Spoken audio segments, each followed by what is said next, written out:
you in a special way, Elder Wilson, for the powerful presentation. And I must tell you that it was Elder Wilson who actually asked us to organize Bible conferences around the world some years back. So it was his initiative, and all the blessings that our pastors have received, I think the Lord gave him this idea, and so we are very thankful. And let's continue praying for Elder Wilson so that the Lord could continue guide him, direct him, and through him, all of us. Today, our presentation, I will try to share now the screen with you so that you can easily follow. I hope you can see it now. Our presentation is called The Time Prophecies of Daniel 12, Interpretation of Apocalyptical Prophecies. So the main goal of the presentation is to show that we can really trust in our Adventist understanding of the apocalyptical prophecies. You know, lately some doubts have been raised by some people, but we will see that we have a solid foundation and that we can really trust and enjoy and proclaim the prophecies. Now, let's very quickly look through the history of interpretation before we zero in on the time prophecies of the book of Daniel. As we look at the history of interpretation, you will recognize, and you remember it from the seminary, that we have at least three major approaches how to interpret apocalyptical prophecies. It's a preterist approach, it is a futurist approach, and it is a historicist approach. And as you founded on the historicist approach. And we will see today that we can trust this approach because it is really the one that opens up the scripture and treasures the guidance that the Lord has provided to us. But when we look to the preterist approach, preterist school, I'm very thankful to the Lord that actually no one really is advertising this approach in the Adventist churches. Because although there are many different nuances in this approach, but the main fundamental presupposition of this approach is that the Lord does not reveal the future, and that the prophets could not present the future. So what they have done, they have really presented it after the event happened. So this is a presupposition. And because of that, all the prophecies in the book of Daniel, they interpret as literal prophecies and prophecies that were to occur in the time of the prophet. For example, you know, the big prophecies of the book of Daniel, 2,300 mornings and evenings, 1,260 days, 1,290 days, 1,335 days. They take them all as literal. And when it comes to 2,300, what they do, they say, well, there is written 2,300 mornings and evenings. So we have to cut them in half and we will get 1,150. And so they say, Daniel prophesies things that will happen after 1,150 days. Then they didn't happen.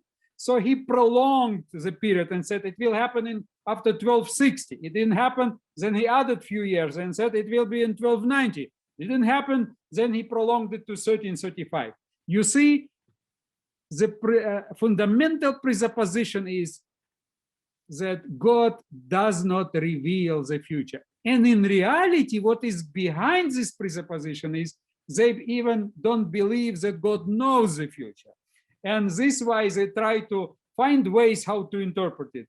And I praise the Lord that we are not based on this kind of understanding. We believe that God is real. We believe that God knows the future. We believe that God guides the future. And he can reveal through the prophets the future, and he has done it through the apocalyptical prophecies. Then there is another school, the futuristic school, or the futurist approach. And unfortunately, as we will see a little bit later, some of the elements of this approach are now proclaimed by some of the pastors, not in many places, but still you can find someone who uses this approach. This approach actually says that everything that Daniel predicted and also John the Revelator will happen in the future. It has not happened anything yet. Everything points to the future. We will see, we will come back to it. But let's zero in on the historicist approach. The historicist approach believes, number one, that God is real, that God knows and guides the future, and that God has revealed the future to his servants, the prophets. And the Bible contains prophecies that have predicted years ahead what will happen with the nations and so on. Now, when it comes to the historicist approach, and when it comes to the book of Daniel, we have a number of figures. And this is, for example, the phrase a time, times, and a half a time. We have always interpreted as things that have happened in the history. It is the time when the faithful church was persecuted, and it is the same time period is expressed through 42 months, through 1260 days. And actually, by using the year-day principle, it brings us to 1260 years. Now, when it comes to Daniel 12, this phrase is used, a time, times, and half a time, as a basing our interpretation on the historicist approach. We say that this phrase has already been mentioned in the book of Daniel. And when we go to the book of Daniel, chapter 7, we find the same phrase. And so how we interpret it? We say the same phrase, the Bible interprets itself. And we will see a little bit later the principles of interpretation of apocalyptical prophecies. And one of them is the Bible interprets itself. And so when, especially the same book is using the same period of time, the same phrases, the same context and so on, then they mean also the same thing, although they enlarge the understanding and so on. But actually, we don't have much questioning about this period. More questions are raised when it comes to 1260 days, when the period started and when the period ended. Now, from the beginning, our pioneers, you know that in 1844, there was a revised interest to the prophetical books of Daniel and Revelation. And the Adventist movement was actually based on the prophecies of the apocalyptical prophecies of Daniel and Revelation. And beginning from our pioneers, we have always actually stated that the period of 12,600 years starts in 538 AD and ends in 1798 AD. Now, what happened in 538? Why it is so important for us to mention? Because it has been put under doubt. And a number of scholars have raised the issue, and they say, well, in 538, nothing really happened. But our pioneers, when they were studying and the Lord revealed to them that in 538 something significant happened, there was a decree of Justinian, a significant decree, the decree that made the Bishop of Rome, actually made him a pope in real sense, because the decree of Justinian said the Bishop of Rome is now the head of all the churches, and he is the head of all the bishops, and he, what is very significant, is a true and effective corrector of heretics. And here actually the persecution started, because there is now someone who has the authority, who is recognized as a true and effective corrector of the heretics. And the faithful people were called heretics and so on. Now, in addition, we also, and our pioneers were stating that in 538, what happened was also the liberation of Rome from the Ostrogoths. Now, we have to really zero in on the question, when did Justinian made the decree? You know, the doubt that was raised by some scholars was based on the argument that Justinian's decree making the Bishop of Rome the head of all the bishops was actually not signed in 538, but it was signed in 533.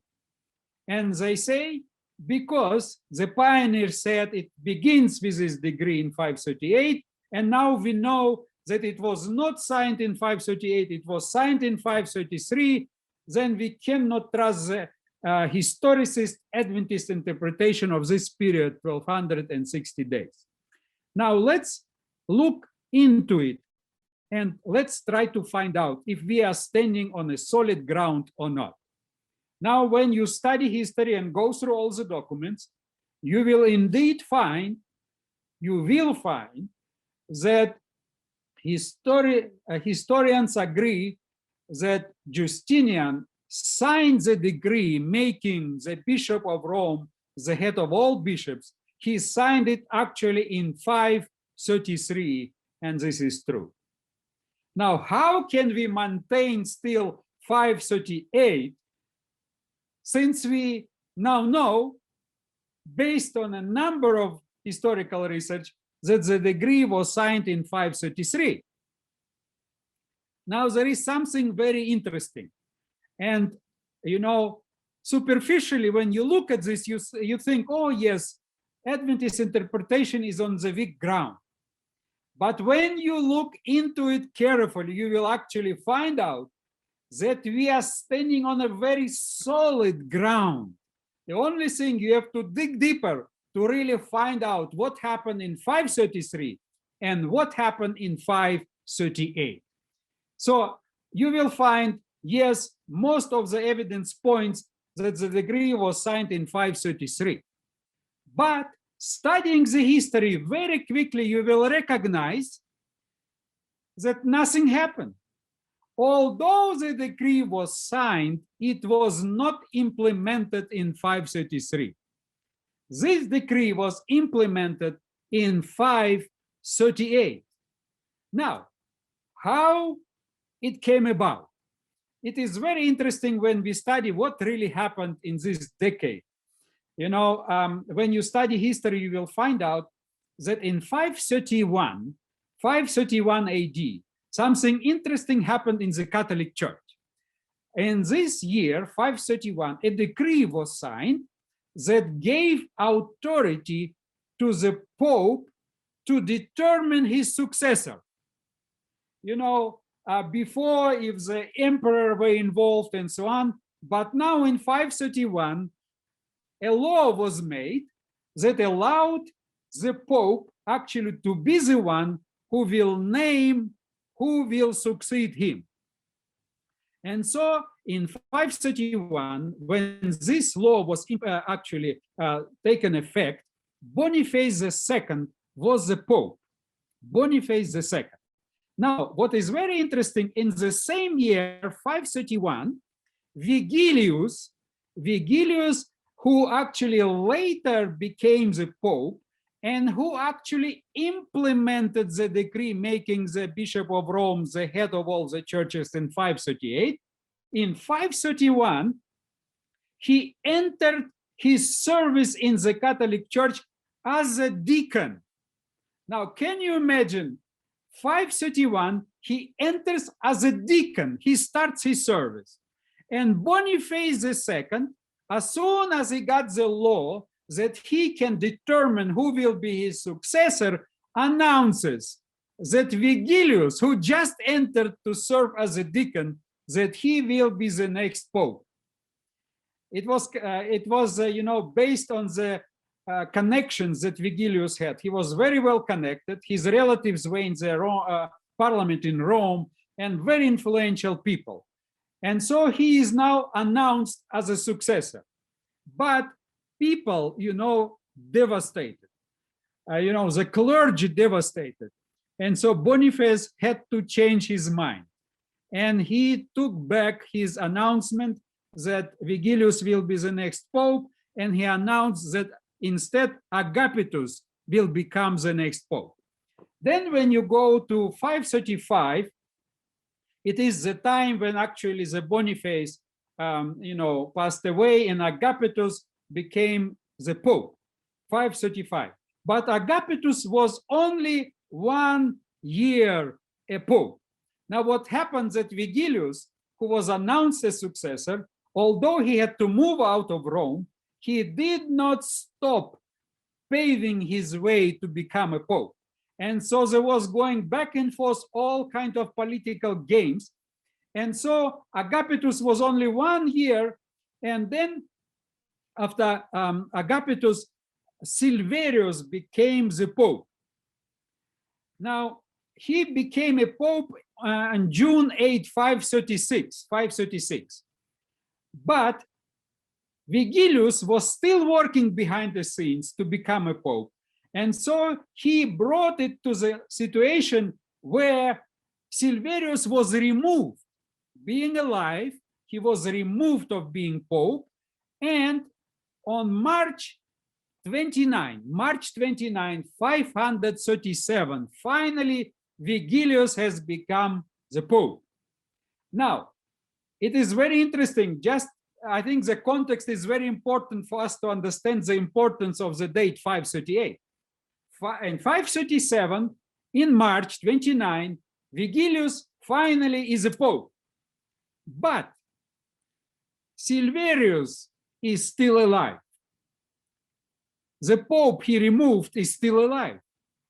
Not only that, people still have in mind that Boniface announced, Vigilius as a Pope right after he entered as a deacon to serve the Catholic Church. So there was a lot of animosity against his personality, against him.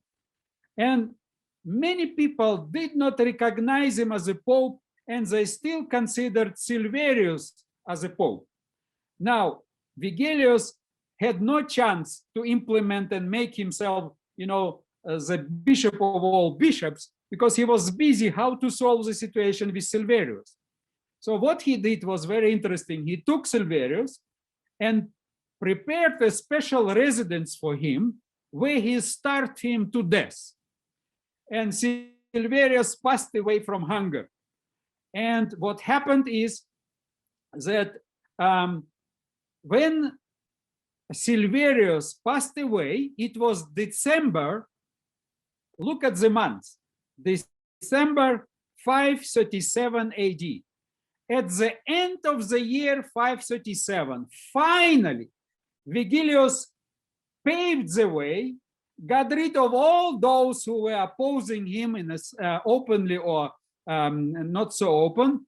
And now in 538, he finally started to implement the decree that Justinian signed in 533.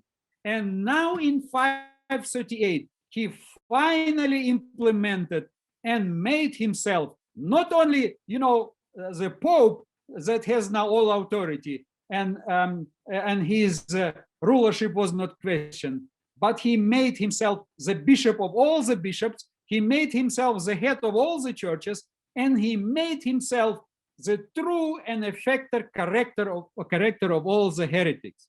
Now, let me bring you a modern example so that you can see it's not something, just a nice story from the past. This can happen, and it happens sometimes in the modern times.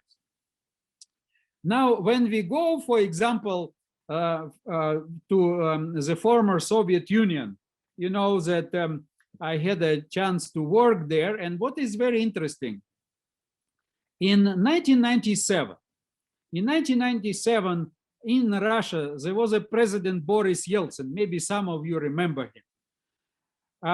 He was a person that actually provided a lot of freedom and religious freedom to the population. But he had to face a war in Chechnya. And in the Muslim Republic in the Caucasus, there was a war going on. And so Yeltsin was afraid that these people in Chechnya will be influenced from abroad. And so in 1997, he passed a law. It went through the parliament, and finally Yeltsin signed it, a religious liberty law. There was a lot of good stuff in it, but there was also a paragraph in this law that prohibited all international religious organizations, all the international centralized religious organizations. Now, it was signed in 1997, but no one felt anything about it. You know, our division office was in Moscow, and you know that the division is an international, it's a, centralized religious organization, an international one. We could function freely, we have not felt anything, because this part of the law was not implemented. But in 2007, Putin, the president, he finally took the law and implemented it. In fact, in 2007, we had to move out from Moscow our international operations, and we moved them to Germany because Russia prohibited all the international religious organizations. Now, it happened in 2007. No new law was passed in 2007. It was just a law that was passed 10 years ago, was implemented in 2007. And so you see, something like this happened also in 538. Although the decree was signed 533, but it has not changed anything. It was 538 when finally Vigilius implemented, and the Bishop of Rome became the bishop of all bishops, the mother of all churches, and now the Pope really became a Pope, and the persecution started. Now, there is also something very significant that happened in 538, just to add more weight so that you can be at peace and know that we are based on a solid ground when it comes to interpreting 12,660 days, years.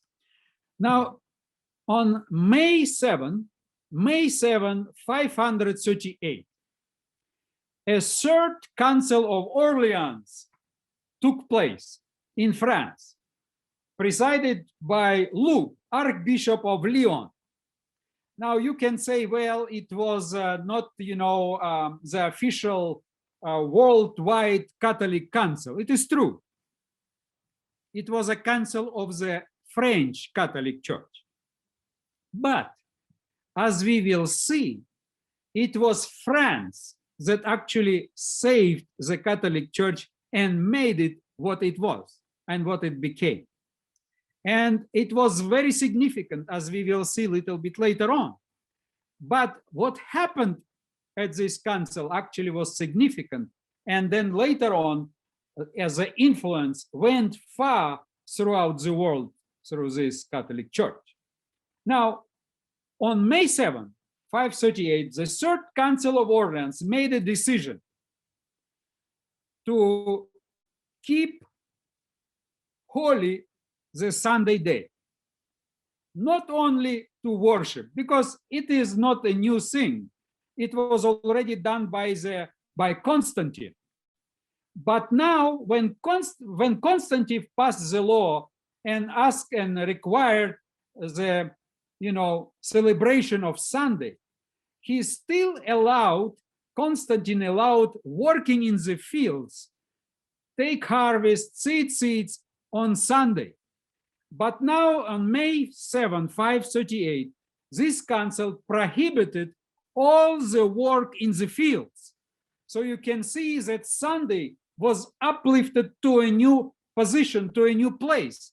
And not only this council also required that worship should be done in places that are allowed, dedicated, consecrated by the Catholic Church.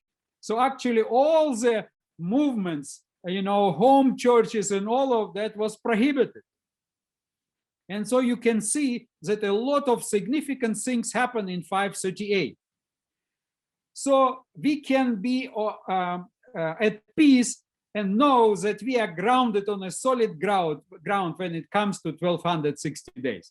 But when you continue reading Daniel 12, you come to another date, 1290 days.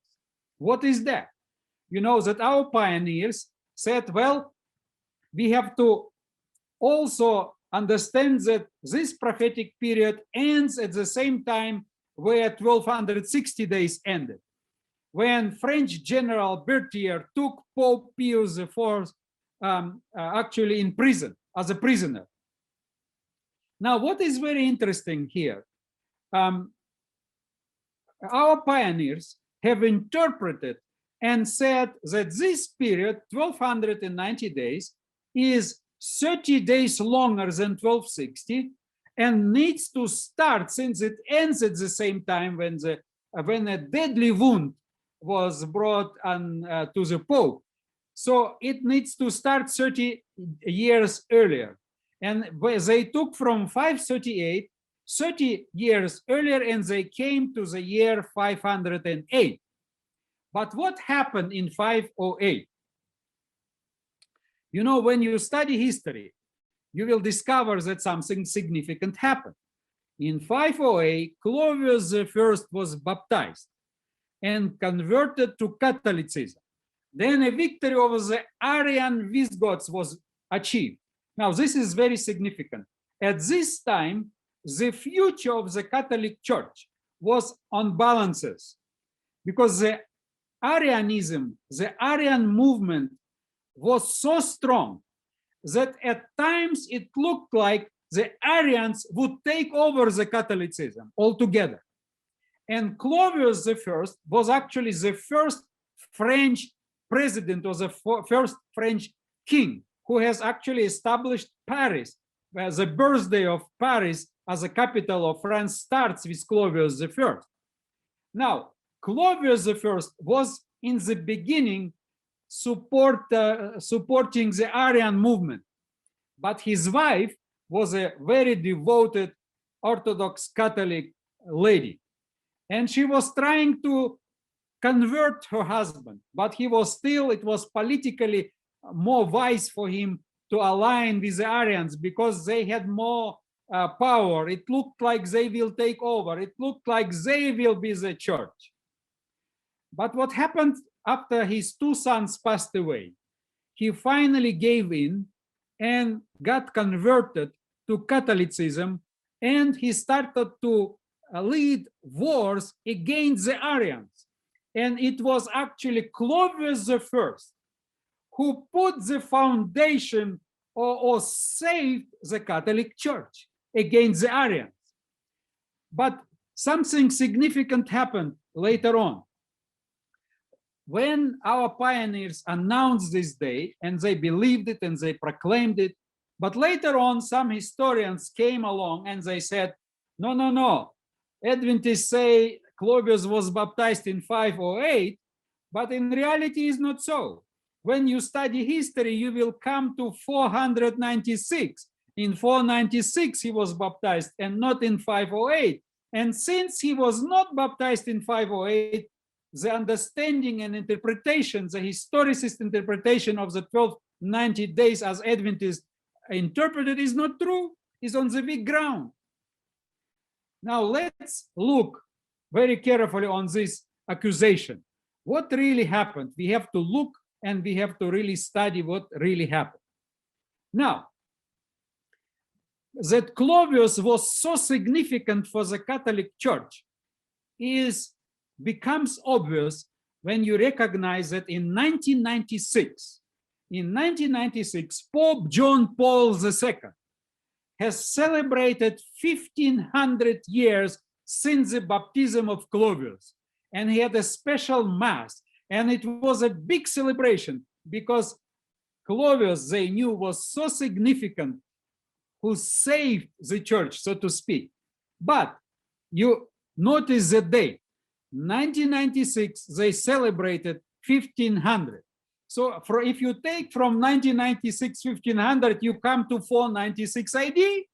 So it looks like the Catholic Church very strongly supports the date 596 and does not support the day 508.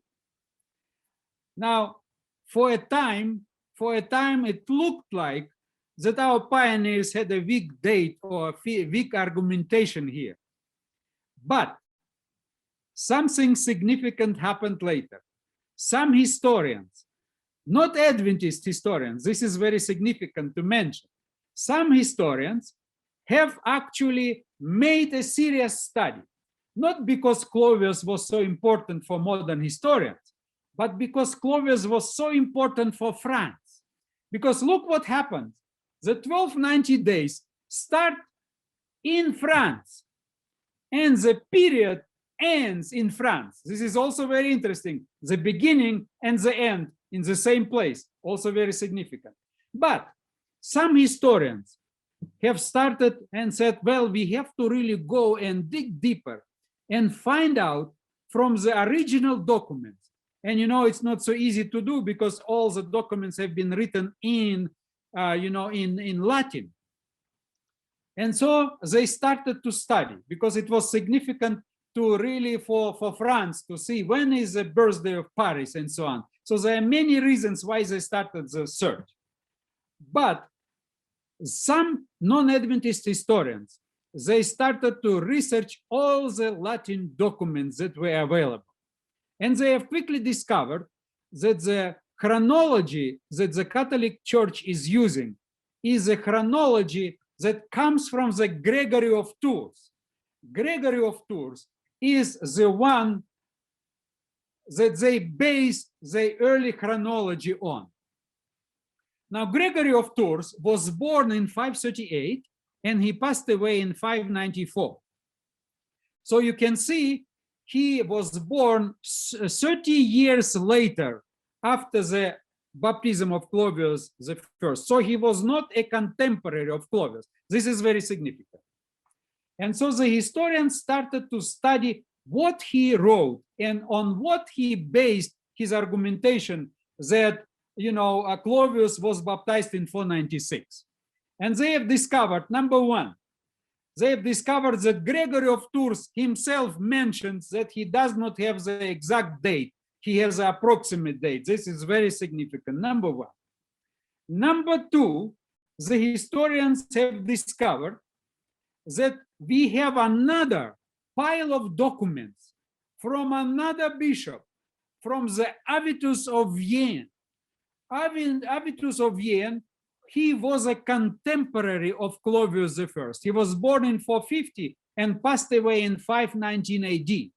And they have discovered there is a library of letters going on from Clovis to Avitus and from Avitus to Clovis. And although there is not given the exact date when Clovis was baptized, there are letters from Avitus congratulating Clovis with the baptism and for what he has done for the church and for saving the church from the Arian movement. And a lot of requests and details are given about these wars. And so a number of scholars, for example, if you would like to read it, if you go to the multi-volume work by which is called Early Medieval Europe, you will find a research done by Danuta Schanzer. In the volume 7, you will find on pages 29 to 57, you will find that Danuta Schanzer proves and shows that we cannot trust 496 mentioned by Gregory of Tours, but we have to use the date Christmas 508 mentioned by the circumstances mentioned in the letters of Avitus the Vienne. So you can see, although doubt was raised, although the date, the interpretation was put in question, we have now a number of evidence that shows that we have actually used the correct date and we can really be at peace and continue using 508 as a date when Clovis was baptized. And actually, it was not so important the baptism as such, but what was so important was that he saved actually the Catholic Church. Then we come to the next date that is mentioned in Daniel 12:12. It is 1335 days, years. And we say, when you read carefully, you say the best is to start from the same time period at 1290 and keep on. But when you take 1335, take out 1290, you have 45 more years. And if you add 45 more years, you will come to the year 1843. Now, what is very significant, when you read in Daniel 12:2, it says, a blessing is spoken out for those who reach 1335. Now, 1290 ended in 1798 with the French, Revolution. The Pope is taken to prison. The deadly wound is afflicted. But then a blessing is pronounced for those who reach 1335. What was this time? It was the eve of the first angel's message, 1843. It was the last year of the fulfillment of 2,300 years prophetic period. And what was very significant, the understanding of prophecies, the increase of knowledge. This is the blessing that is given here. And so you can see that 1290 ended in 1798, and now this period comes to 1843. Now, as we continue, we have to say this understanding of our historicist interpretation of this date is based on the following. Why we have interpreted these dates we have done. We have studied the book of Daniel, and we have recognized that in the book of Daniel there is the same pattern whenever a vision is given. Always when a vision is given, first the vision is presented, and only later, after the vision is presented, an explanation is given. You can see the same in Daniel 2. The vision is given in 31, 35, but after the vision is completed, then an explanation is given. But the explanation is not a new vision of a new prophetic period. It is a vision of the explanation of the period that was just given. The same happens in Daniel 7, the same happens in Daniel 8, and the same happens when it comes to Daniel 10 and 12.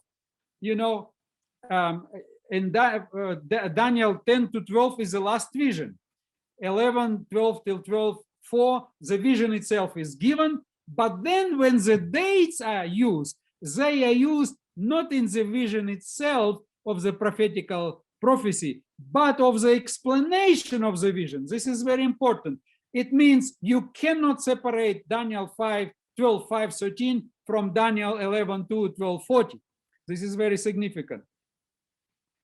Now, when it comes to other arguments in order to support our way of interpreting, it is the linguistical connections between Daniel 11, 32, 35, and Daniel 12, 7, 10, Daniel 11, 35, and Daniel 12, 11. When you read these passages, you see the same language, the same expressions, the same words are used, and you cannot interpret them separately.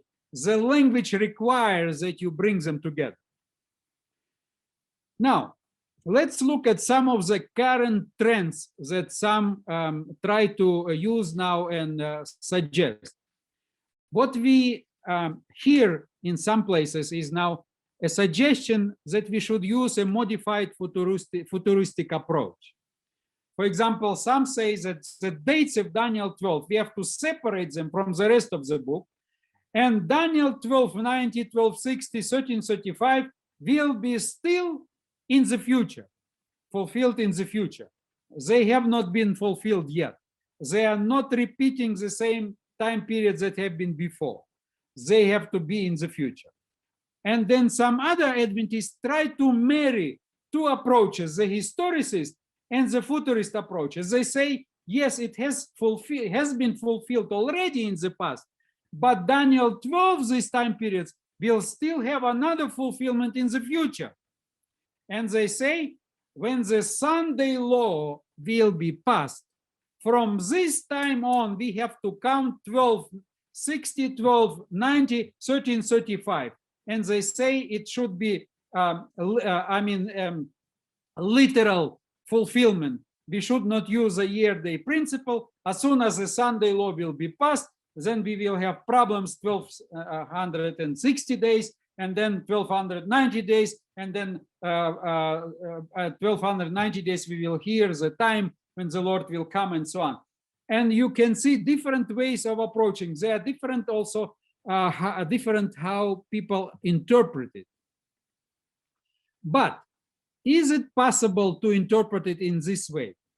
And I would like to tell you that it is actually impossible to do it. Why? Because when you read Daniel 12:11, it speaks about the abomination of desolation.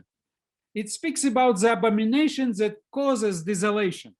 Now, if you want to find more material about the abomination of desolation, one of the best articles was written by Dr. Angel Rodriguez, and it is found on the web page of the Biblical Research Institute of the General Conference. You can go there and read it if you would like.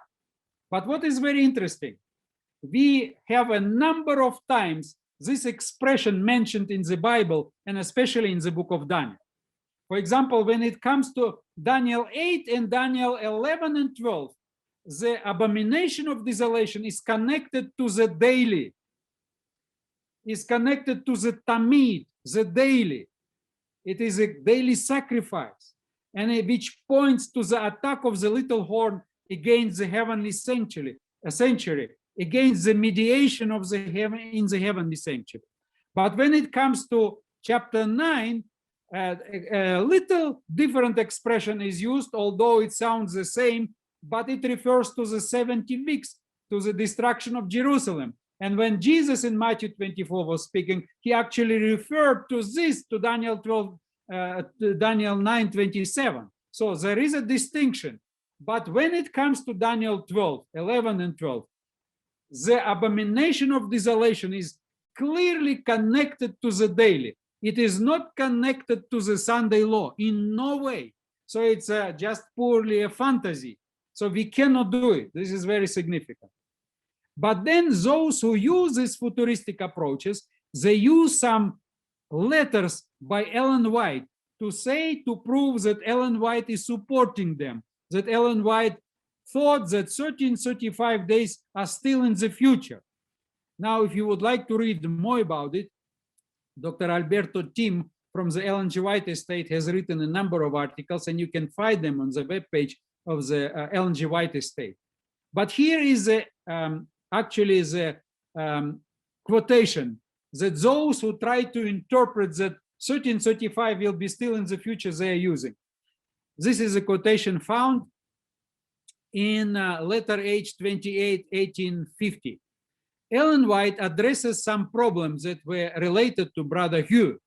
And now she speaks about this problem. And she says, we told him of some of his errors in the past, that the 1335 days were ended, and numerous errors of his.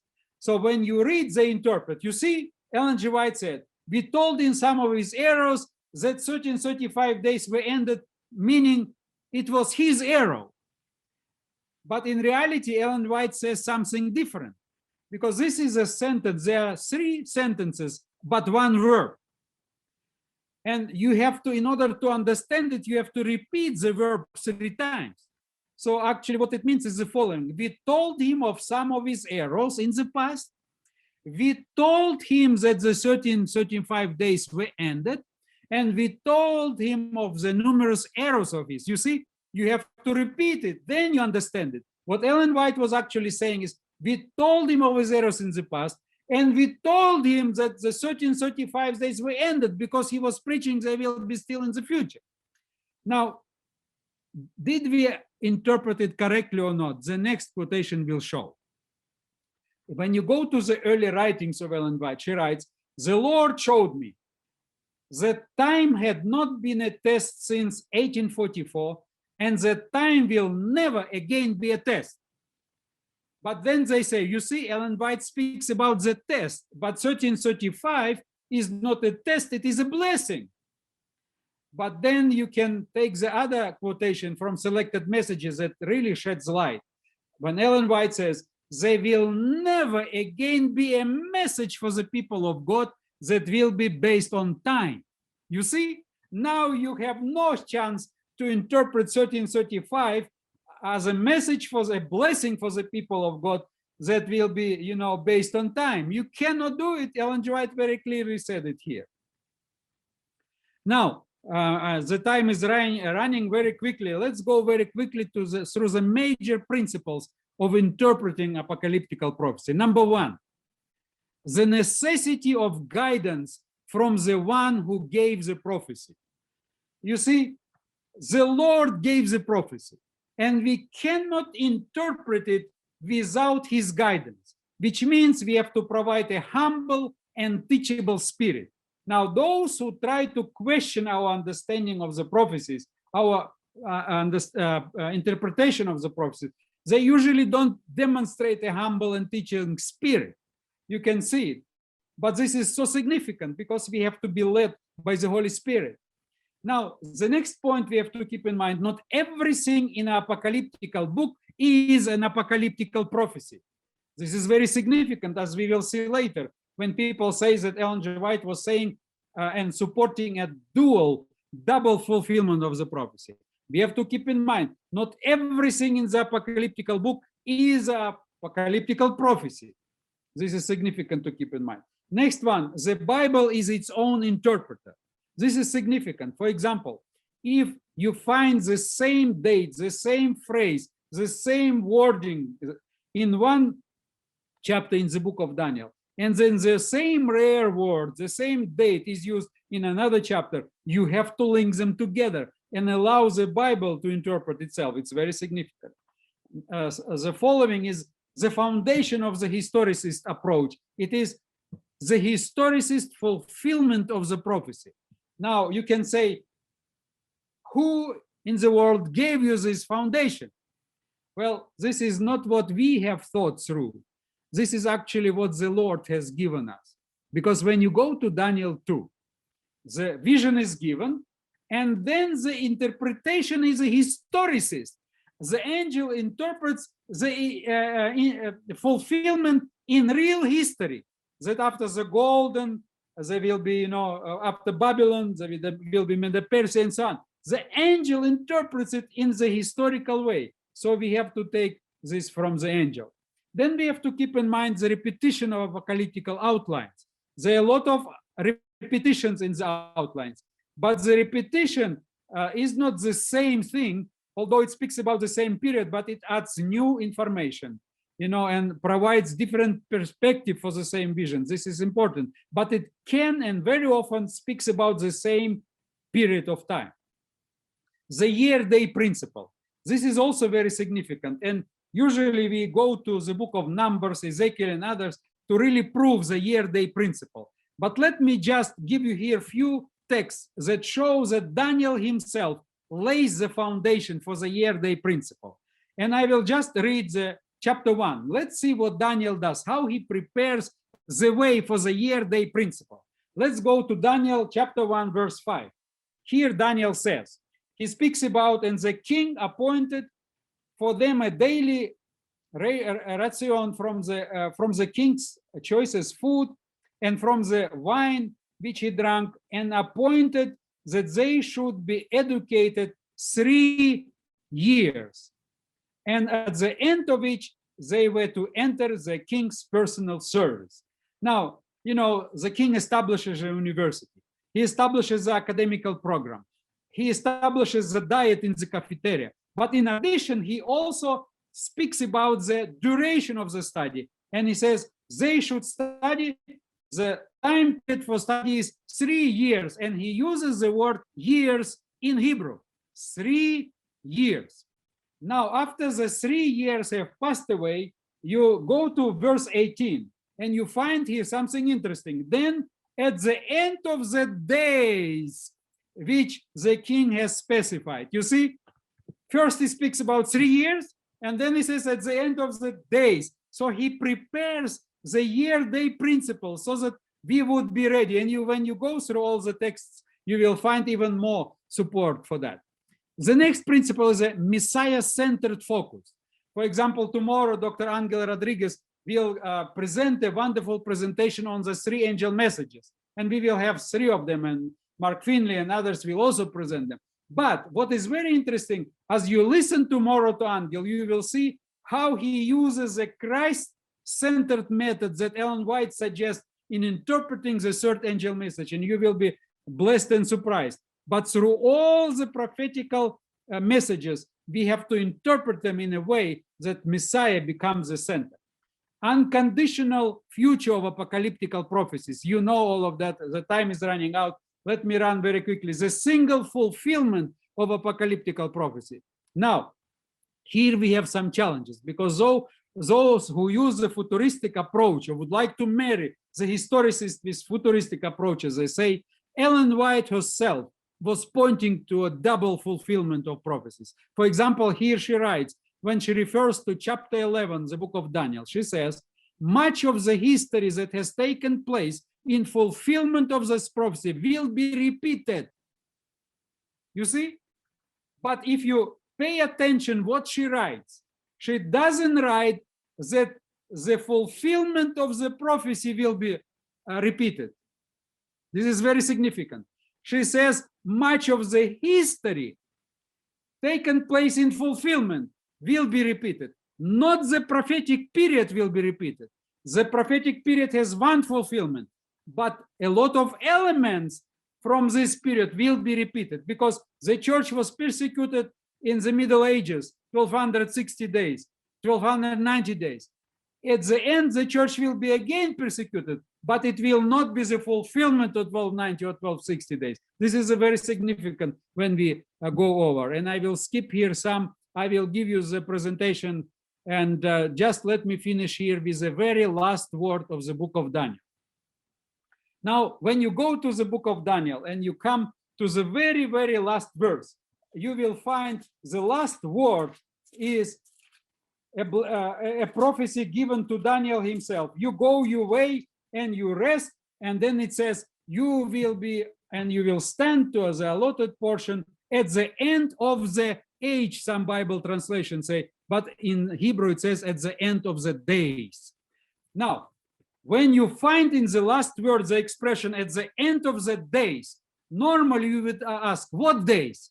And when you go one verse above, 12:12, it says, and blessed is he who keeps waiting and attains to the 1335 days.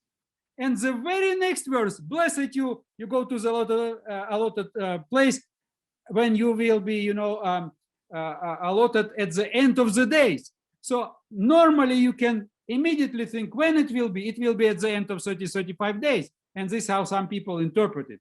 But what is very interesting, what Daniel does, it's something unique. Daniel writes the book of Daniel in two languages. He starts in Hebrew, switches to Aramaic, and then ends in Hebrew. But when it comes to the last word, he starts the last word in Hebrew, but ends in Aramaic. He creates a new word.